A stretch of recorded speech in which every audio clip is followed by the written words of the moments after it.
Donald Trump's Secretary of Retribution has a target list of 350 people he wants arrested, says Raw Story. Okay, I'm excited for this. I like it. I just want to point something out. Retribution. What does that mean? Now, revenge, I'm not a fan of. But let me give you the retribution definition. I think that one's more important. And you can understand what this means and what they're claiming. Retribution means punishment imposed as on a convicted criminal for the purposes of repayment or revenge for the wrong committed. Why should I be mad about retribution? Donald Trump said, my retribution will be a successful second term. What's wrong with seeing people go to prison? If you commit a crime, you break the law, we uphold the law, and there is penalty, there is penance. I have no problem with retribution. In fact, I want and encourage it. So when they say this, a secretary of retribution, let me stress, punishment imposed for the purposes of repayment or revenge for a wrong committed. You commit a crime, we put you in jail. No, hold on. For me, I am not a retribution guy. I'm actually a rehabilitation guy. I think, for the most part, we want to have a functioning system, and logic is more important than feelings. Feelings are good. Feelings are what make the human experience. But in terms of making society function and people be happy, logic plays an outsized role in this, which means when someone is caught committing a crime, what we want to do is we want to make sure they can function, be efficient, and never commit those crimes again. Retribution doesn't fall into that. It can overlap, but retribution is more emotional. Now for this, I'm mostly fine with the emotional satisfaction if it serves a logical purpose. That is to say, if the American people see the penance for the crimes committed and it can help create confidence in our system, it's a good thing. Because right now, we ain't got a whole lot of it. Raw Story reports, retribution is at the center of Donald Trump's third presidential election campaign. I am your warrior, Trump proclaimed earlier this year. I am your justice. And for those of you who have been wronged and betrayed, I am your retribution. Okay, now I want to point this out. The way Donald Trump probably said it was, I am your warrior. I am your justice. And for those of you who have been wronged and betrayed, I am your retribution. That's not how I would say it. I would say, I am your warrior. I am your justice. And for those of you who have been wronged and betrayed, I am your retribution. That's how I do it. Trump is a bit funnier than that. That's probably why he's a bit more successful. I don't think anybody would take me seriously. Trump's loyal surrogates have duly embraced the project, perhaps no one more zealously than Ivan Raiklin, retired Army Reserve Lieutenant Colonel and former U.S. Defense Intelligence Agency employee, who bills himself as the former and would-be president's future Secretary of Retribution. I would just love like a good speech. Like that would just make me feel really good. Donald Trump has played it straight. He said, my retribution will be a successful second term, a better economy, lower gas prices, increased wages. And everyone's like, woo. And the media's like, he wants to be a dictator. Heaven help these people if someone like me ever ran for office and won. Dude, I'm telling you guys, here's what I'd do. 10-inch, triple-layered, bulletproof plexiglass box with a 15-foot concrete foundation block underneath it, Faraday cage, and I would sit inside of that thing, and you could see into it and know exactly what I'm doing at all times. And all I'd be able to do is through a wire out to a broadcast on the outside, talk about my plans, policies, and negotiations. I would be president for only a few weeks. And I would sign a bunch of executive orders, dismantling federal agencies where I could, stripping them of authority. Ones that I could not break, I'd order them to go live in the far-off reaches of wherever people wouldn't get offended if I sent them.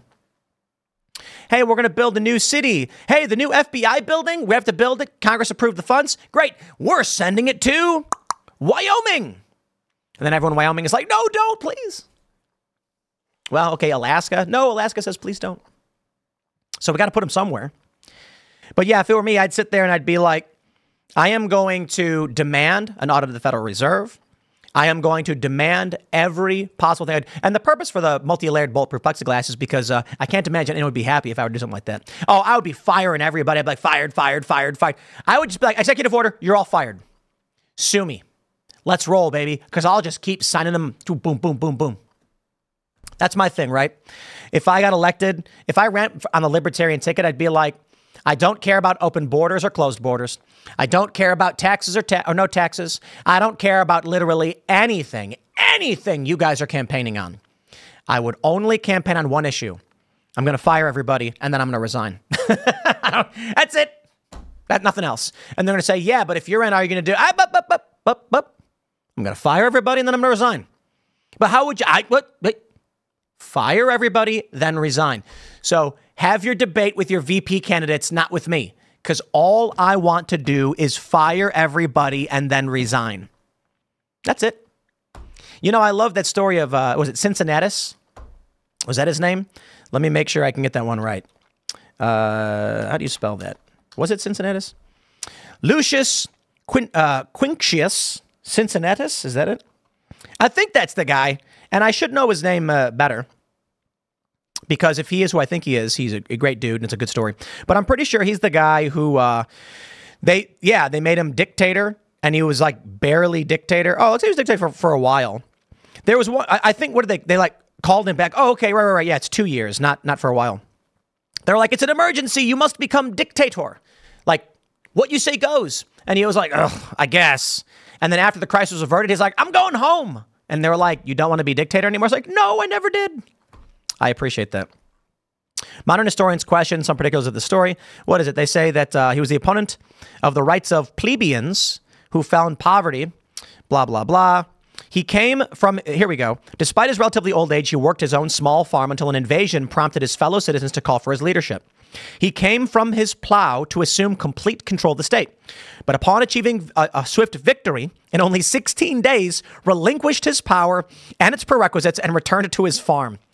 His success and immediate resignation of his near absolute authority with the end of the crisis has often been cited as an example of outstanding leadership, service to the greater good, civic virtue, humility, and modesty. Modern historians question some particulars of the story, but usually accept Cincinnatus as a historical figure who served as a suffect consul in 460 BC and dictator in 458 BC, and again in 439, when the patricians called on him to suppress the feared uprising of the plebeians, blah, blah, blah, after which he is said to have once again ceded power. Now, whatever they may say, that one's a story for the ages, and that is inspirational to me. Were I ever to be called to action over a crisis, I got to be honest, I wouldn't want to. You know, I had people saying like, Tim, you have to run because of all the things I say where I'm like, why won't they do this? Why won't they do this? Why won't anything get done? They're like, then you have to do it. Nah, I get it. Maybe one day we'll see, much to the chagrin of my family. But we need someone who's going to go in and say, no games. I don't know if Trump will do it or this guy, Ivan, will do it. Do we have where did they put his name? Ivan Raiklin. Maybe he does it. Maybe he doesn't. I don't know. But I hope for that. Stone-faced, stoic, and dispassionate. You go in and you say, I don't know you. I don't care. Your story will not sway me. You're fired. Get out. That's it. And they're going to try and play every game. You can sit here, play every game you want. Okay, that's all I'm going to say. You're fired. Get out. File your lawsuits. Do what you got to do. We're getting through this. It's time to cull the addiction. The bloat. The addiction to spending.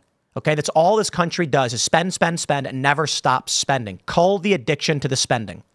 And then we can start firing people. And we can say, look, you may be a good guy. I'm sure there's a bureaucrat, Trump supporter, and he works in the EPA or something, and he's like, these rules are crazy, we need Trump, and I will fire you. And you will say, but please, I have a family. And I'll say, yeah, sorry, you're fired. Because I'm not here to be your friend. I'm not here to protect you or your individual interests. I'm here to tell you what needs to be said. There is bloat in this government that is burning and weighing this country down. And it's an addiction through our emotional weights on our souls. I get it. That guy says, if I lose this job, how will I feed my kids? I say, that's terrifying. I'm sorry. But you'll need a strong leader to say, We're going to give you a few months to figure it out, but you are fired because this office must close. We cannot live in a world where we prop up our economy through bloat and bureaucratic garbage. So let's bring on the retribution. Let's bring on someone who's going to hold the criminals to account and who will make the unfortunate statement to those good people who are in the federal government that your time is coming. You need to start looking for a job now. You've been warned. It's not personal. It's not vindictive. It's that we want an end to the bloat. The government is too large.